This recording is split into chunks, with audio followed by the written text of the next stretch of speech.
Be careful. Be careful, Judith. Be careful. Ito pala mga kamaster, yung... Can you pass to me the flashlight? Flashlight. Where? There in the chair. Kursi. You check the belt? Store. Ah, Store in the workshop. we don't have that in the store?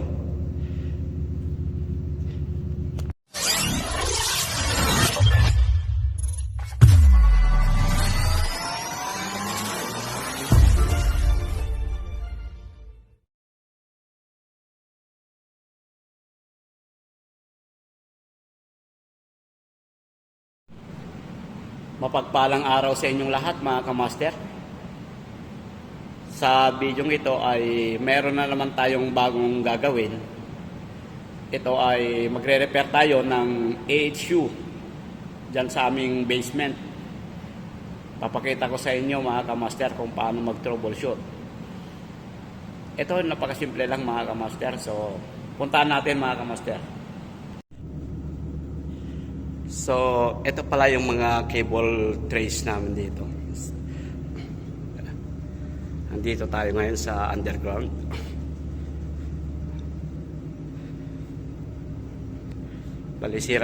Bali nasira yung isang AHU namin dito. Mainit.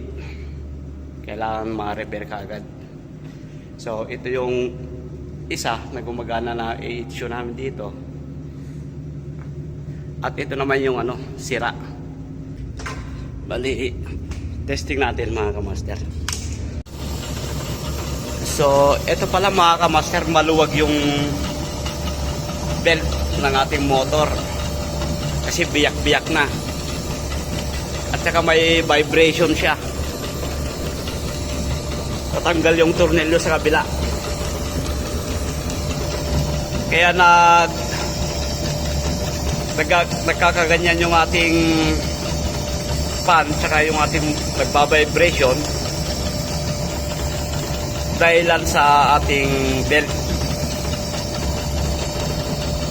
Malapit ang maputol to, biyak-biyak na yung nasa ilalim niyan. Pero yung ating motor okay naman, hindi naman siya nag-iinit. Hindi naman nag-iinit. Kailangan natin magpalit ng belt mga kamaster. So kuha lang tayo ng belt mga kamaster, papalitan natin. So ganito yung belt mga kamaster. Ganito nangyayari sa belt, nabibiyak. Nakikita nyo mga kamaster, nabibiyak yung belt. So papalitan natin to mga kamaster. Kaya pag nagpalit tayo, same number. Ayan yung number niya mga kamaster. Kailangan pareho.